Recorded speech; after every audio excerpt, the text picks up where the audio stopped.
Assalamualaikum warahmatullahi wabarakatuh. Anak-anak, pada video pembelajaran kali ini kita akan belajar tentang sholat qashar. Nah, sebelumnya kita sudah belajar tentang sholat jamak, sekarang kita pelajari tentang sholat qashar. Nah, apa saja yang akan kita pelajari dalam sholat qashar ini? Pertama, ada pengertian sholat qashar. Yang kedua, sholat yang boleh diqashar. Yang ketiga, syarat sah sholat qashar. Yang keempat, tata cara sholat qashar. Dan yang kelima, sebab-sebab diperbolehkannya menjamak dan mengqashar sholat. Kita pelajari sama-sama ya, satu persatu. Pengertian sholat qashar. Apa itu sholat qashar? Menurut bahasa, kata qashar berasal dari kata qashira, artinya meringkas atau memendekkan. Nah, asalnya itu qashira ya. Dia menjadi qashar, artinya meringkas atau memendekkan. Nah, itu menurut bahasanya. Sedangkan menurut istilah, qashar adalah sholat fardu atau sholat wajib yang diringkas jumlah rakaat sebenarnya pada sholat-sholat tertentu. Jadi sholat fardu atau sholat wajibnya itu diringkas rakaatnya ya, dipendekkan. Dan pada sholat-sholat tertentu. Jadi tidak semua sholat wajib itu bisa diqashar. Nah, itu menurut istilah. Sholat qashar hukumnya boleh atau mubah, bahkan lebih baik bagi orang yang dalam perjalanan serta cukup syarat-syaratnya. Jadi hukum melaksanakan sholat qashar itu mubah ya, atau boleh. Selanjutnya, sholat yang boleh diqashar ya. Sama seperti sholat jamak ya, sholat qashar pun tidak bisa dikerjakan pada semua sholat fardu atau sholat wajib. Ya, sama seperti sholat jamak. Kalau sholat jamak itu ada satu yang boleh dijamak, yaitu sholat subuh. Nah, sholat qashar pun sama, tidak semua sholat fardu atau sholat wajib itu boleh diqashar, boleh diringkas rakaatnya. Nah, sholat yang boleh diqashar itu adalah sholat fardu atau sholat wajib yang jumlah rakaatnya itu ada 4 ya, yang jumlah rakaatnya itu 4. Nah, apa saja itu? Berarti ada 3 ya.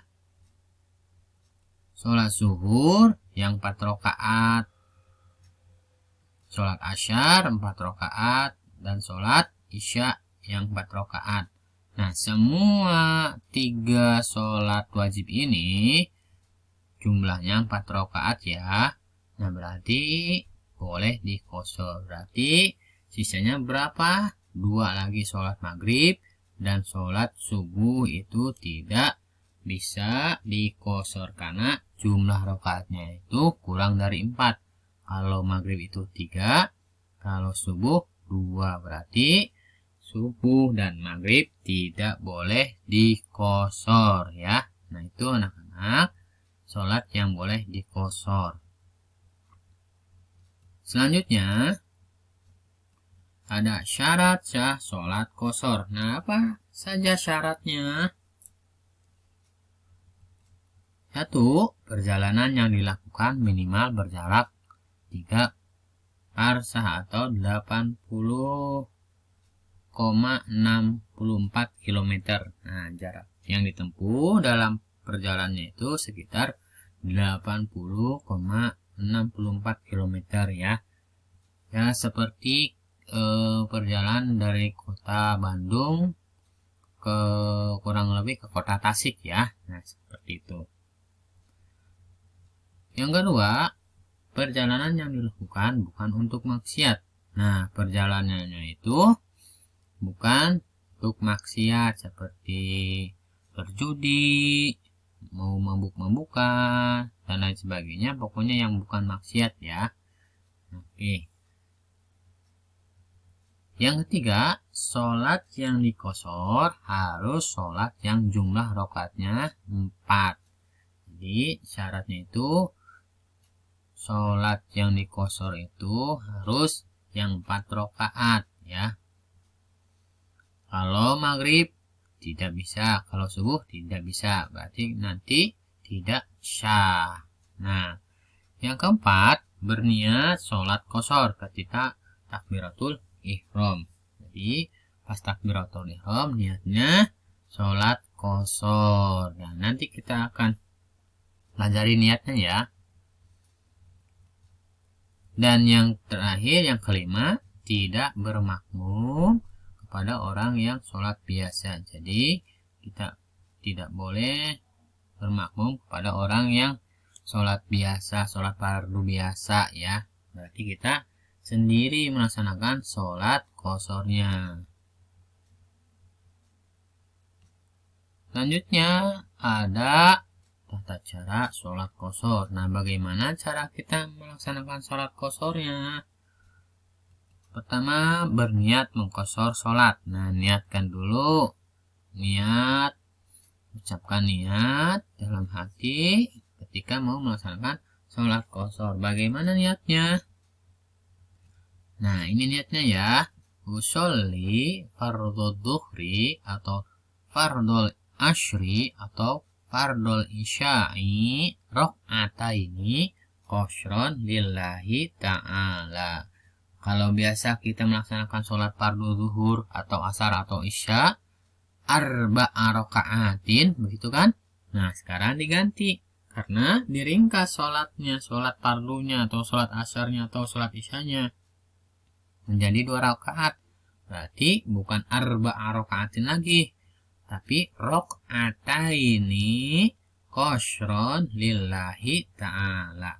Ya, menjadi rakaataini qashron lillahi ta'ala. Nah, itu dari niat sholatnya ya. Niat sholat kosornya ya. Baik itu sholat fardu atau sholat asar atau sholat isya menjadi rakaataini qashron lillahi ta'ala. Oke, nah itu dari niatnya. Yang kedua, takbiratul ihram sampai salam. Ya, seperti biasa, takbiratul ihram, membaca Al-Fatihah, surah, ruku dan lain sebagainya sampai dengan salam. Nah, itu dilaksanakannya 2 rakaat ya. Karena kita sudah niat sholat kosor, niat mengkosor sholat. Oke. Nah, itu dari tata cara sholatnya. Nah, sekarang yang terakhir ada sebab-sebab diperbolehkannya menjamak dan mengkosor sholat. Nah, apa saja sebab-sebabnya yang diperbolehkan? Nah, yang pertama, melakukan perjalanan sekitar 80,64 km. Jadi, perjalanannya itu sekitar 80,64 km ya. Nah, seperti tadi, contohnya misalkan mau ke Tasik kurang lebih ya. Nah, terus perjalanannya pun bukan perjalanan yang maksiat, bukan perjalanan yang mau berdosa seperti berjudi, mabuk-mabukan dan lain sebagainya. Nah, itu sebab-sebabnya ya. Yang kedua, keadaan yang darurat. Ya. Walaupun perjalanannya itu tidak mencapai 80,64 km, tetapi kondisi jalan rayanya itu sangat macet total, maka diperbolehkan melakukan sholat jamak ya. Nah, itu di antara sebab-sebabnya. Yang kedua. Yang ketiga, hujan lebat ya. Hujan sangat deras ya. Nah, apabila para jamaah berada di masjid atau musola, nah tiba-tiba hujan lebat ya. Nah itu boleh menjamak sholat ya. Nah sebab-sebab yang ketiga hujan lebat. Kalau hujan lebat, nah ketika jamaah berada di masjid, nah itu boleh menjamak sholat. Yang keempat, takut. Yang keempat, takut ya. Nah, takut di sini adalah takut hati dan jiwa seseorang itu merasa terancam kalau melakukan aktivitas di luar. Jadi, kalau kita merasa takut terancam, kalau kita keluar, berarti kita boleh menjamak sholat ya, atau takut karena sesuatu yang mengancam seperti jika akan terjadi bencana alam dan lain sebagainya. Nah itu takutnya seperti itu, maka kita boleh menjamak dan mengqashar sholat. Yang kelima, sakit ya. Nah sakit juga, kalau kita sakit boleh mengqashar atau menjamak sholat. Dan yang keenam, terakhir, ada kepentingan yang mendesak. Jadi kalau ada kepentingan yang mendesak yang tidak bisa kita tinggalkan, maka kita boleh menjamak dan mengqashar sholatnya ya. Kepentingannya yang sangat penting ya. Jadi penting banget, tidak bisa ditinggalkan ya. Tapi bukan juga seperti maksiat, bukan maksiat juga pentingnya ya. Tapi pentingan yang sangat penting. Nah itu boleh dijamak atau diqashar sholatnya. Nah itu anak-anak materi atau pembahasan dari sholat qashar. Alhamdulillah, walaupun pembelajaran videonya hanya sebentar, mudah-mudahan ada manfaatnya bagi kita semua. Amin ya robbal alamin. Terima kasih. Wassalamualaikum warahmatullahi wabarakatuh.